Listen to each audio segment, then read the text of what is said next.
हमारे यहाँ एक कहावत है कि सत सइये के दोहरे, जो नावक के तीर देखन में छोटन लगे घाव करे गंभीर। 1874 में एक बिल अंग्रेज लेकर आए, ड्रामेटिक एक्ट बिल, क्योंकि उनको यह लगता था कि आजादी के आंदोलन, जो ये ड्रामा है, जो नाटक है, जो गीत है, ये जो गाया जाता है, सड़क पर उतरकर जो लोग गाते हैं, ये देशद्रोह है, जिसमें यह कहा जाता था कि 10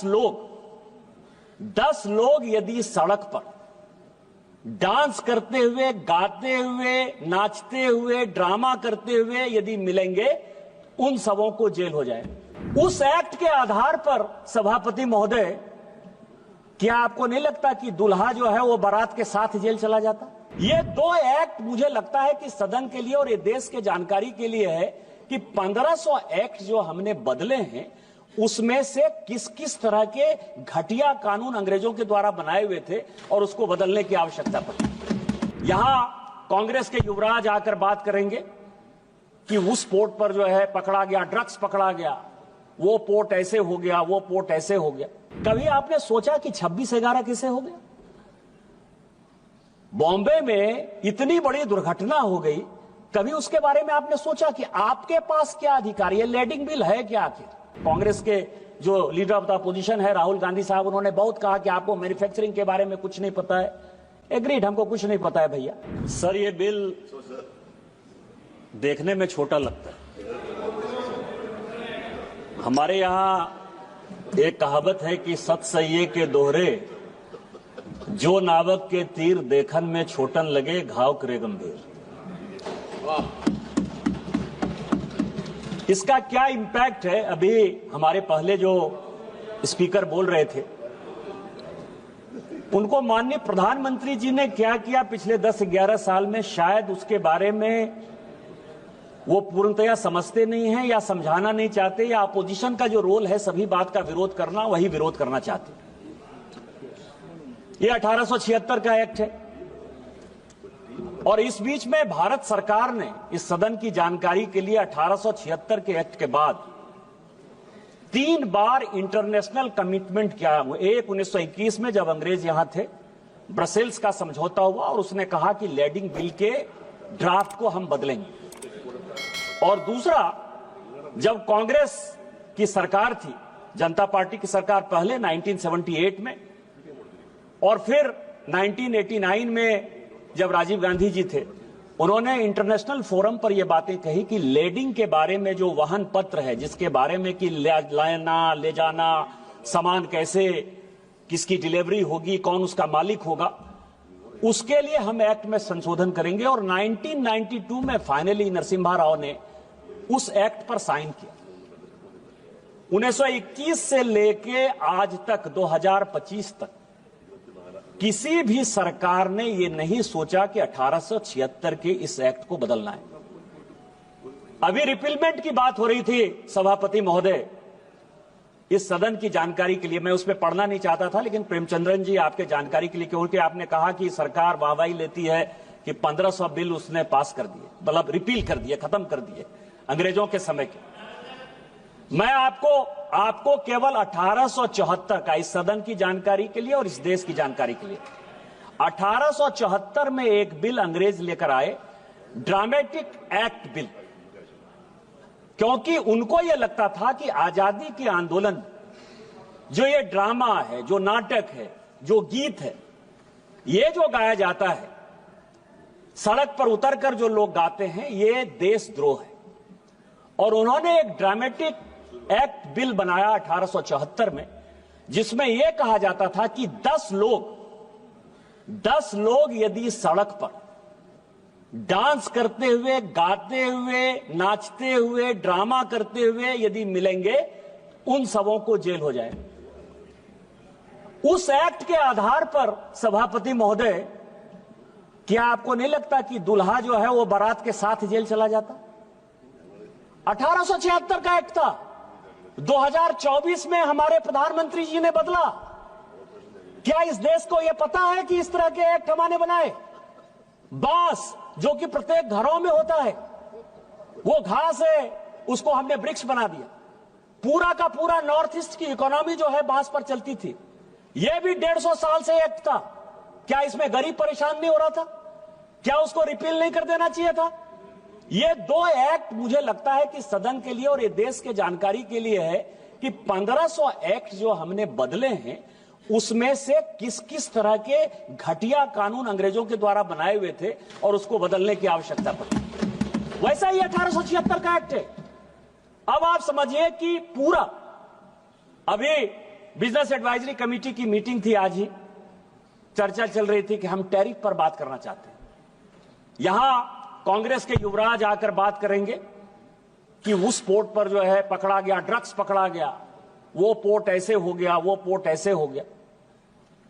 कभी आपने सोचा कि 26/11 कैसे हो गया?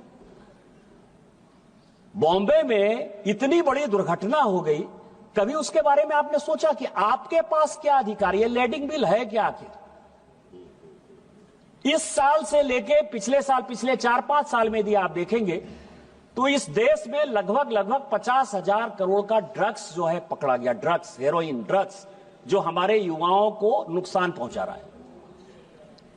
यदि आप बायलैटरल की बात करेंगे तो हम कहते हैं कि टेलीकॉम मैन्युफैक्चरिंग हमारा बढ़ रहा है और चाइना जो है, चाइना से गुड्स नहीं आना चाहिए। आप कहते हैं सिंगल प्लास्टिक यूज जो है हमको बंद कर देना चाहिए। आप ये कह रहे हैं कि मिनिमम इंपोर्ट प्राइस हमने लगा दिया। स्टील सेक्टर में जो डंपिंग यार्ड हमने यहां बना दिया है वो यहां नहीं आना चाहिए। एग्री? हम आपके सारे बात से सहमत हैं कि अमेरिका यदि टैरिफ यदि लगाएगा तो हमारा व्यापार जो है दूसरे जगह बढ़ना चाहिए और उसके लिए अपना देश बनाना चाहिए, हमारे यहां मैन्युफैक्चरिंग सेक्टर को बढ़ाना चाहिए। कांग्रेस के जो लीडर ऑफ द अपोजिशन है राहुल गांधी साहब, उन्होंने बहुत कहा कि आपको मैन्युफैक्चरिंग के बारे में कुछ नहीं पता है। एग्रीड, हमको कुछ नहीं पता है भैया, लेकिन कभी ये लेडिंग बिल तो पढ़ लेते कि हमने क्या किया। आज आप समझिए कि आप किसी कंट्री के साथ, जैसे पाकिस्तान के साथ हम अपना व्यापार नहीं करना चाहते। पाकिस्तान को हम दुश्मन देश मानते हैं और पाकिस्तान के साथ हमने व्यापार रोक दिया। चाइना के साथ हम अपना बिजनेस नहीं बढ़ाना चाहते। हमारे सिक्योरिटी का सवाल है, हमारे मैन्युफैक्चरिंग का सवाल है। टेक्सटाइल में हम पूरी दुनिया में आज जिस तरह से बांग्लादेश के हालात हैं और पूरे चाइना के हालात हैं, हम टेक्सटाइल के साथ बढ़ना चाहते हैं। लेकिन यदि बढ़ना चाहते हैं आप, तो यदि शिपिंग संघाई पोर्ट से हुआ और संघाई पोर्ट सिंगापुर चला गया, यदि किसी आदमी ने चाइना से टेक्सटाइल को हमारे यहां के लिए भेजा और उसने कहा कि ये सिंगापुर जाएगा और सिंगापुर से नाम बदलकर वो फिर यदि हिंदुस्तान आ जाएगा, तो हम तो कहेंगे कि इसका जो डेस्टिनेशन पोर्ट है, डेस्टिनेशन पोर्ट है, वो तो सिंगापुर है। उसी तरह से ऑयल के बारे में मान लीजिए कि कई एक देशों के साथ हमने, अभी सीरिया को हमने बैन किया हुआ है, लीबिया को हमने बैन किया हुआ है। हमारे यहां फर्टिलाइजर की बहुत कमी है। फर्टिलाइजर का जो जिससे बनता है फर्टिलाइजर, चाहे नाइट्रेट हो चाहे फॉस्फेट हो, ये यदि आता है तो उसमें कई एक जगह बैन है। तो जो पोर्ट है, कहां से ये कंसाइनी को दिया गया, कहां शिप पर ये लोड हुआ, कितना केजी लोड हुआ, कहां से ये शिप कहां गया, उस शिप से फिर वो भारत में किस तरह से आया, या भारत में जो लोड हुआ। जैसे मैं आपको बताऊं कि ब्लैक मनी की बहुत बात होती है इस देश में।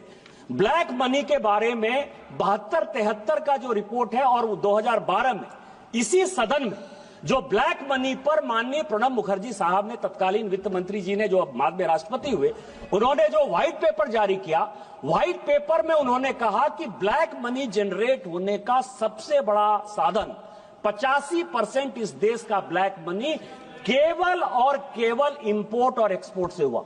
इंपोर्ट और एक्सपोर्ट का जो बिल है, उसके बारे में कभी सोचा है आपने कि हम यहां से भेज रहे हैं, मान लीजिए कि टेक्सटाइल भेज रहे हैं और वहां से जो है आर्म्स का हमने ले लिया ऑर्डर कि हम जो है स्टील की फैक्ट्री ला रहे हैं जी, आर्म्स खरीद कर ला रहे हैं जी, या कोई भी चीज ला रहे हैं। इसके बारे में इस देश में 1876 से लेकर आज तक एक बहुत बड़ा वैक्यूम रहा। जिस इलेक्ट्रॉनिक्स की बात करते हैं कि ई बिलिंग होनी चाहिए, इलेक्ट्रॉनिक बिलिंग होनी चाहिए, प्रेमचंद्रन साहब आपकी जानकारी के लिए पूरी दुनिया में 45 मिलियन बिलिंग होती है, लैडिंग होती है। उसमें से पूरी दुनिया, आपने अमेरिका का उदाहरण दिया, क्योंकि दूर का ढोल सुहाना होता है। अमेरिका को मान लीजिए कि अमेरिका बहुत डेवलप्ड है, बहुत अच्छा कर लिया होगा। चीन बहुत डेवलप्ड है, बहुत अच्छा कर लिया होगा। यूरोप पूरा अच्छा कर लिया होगा। इस सदन की जानकारी के लिए कि इलेक्ट्रॉनिक बिलिंग लैडिंग का केवल और केवल 2.1% होता है पूरी दुनिया, केवल 2.1% होता है। यदि 2.1% होता है तो हम तो कम व्यापार करते हैं। हमारी इकोनॉमी तो 4 ही ट्रिलियन की है। यूएस की इकोनॉमी हमारे से कितने आगे होगी, यूरोप की कितनी आगे होगी, इंपोर्ट एक्सपोर्ट चाइना का कितना ज्यादा होगा। वो क्यों नहीं करते इलेक्ट्रॉनिक? तो इसीलिए हम जितना कर पा रहे हैं, शायद इस दुनिया में बहुत कम ऐसा देश होगा करना चाहिए। इसीलिए मैं कह रहा हूं कि जब हम बिल पर चर्चा करते हैं तो बिल को एक सही परिप्रेक्ष्य में देखने की आवश्यकता है।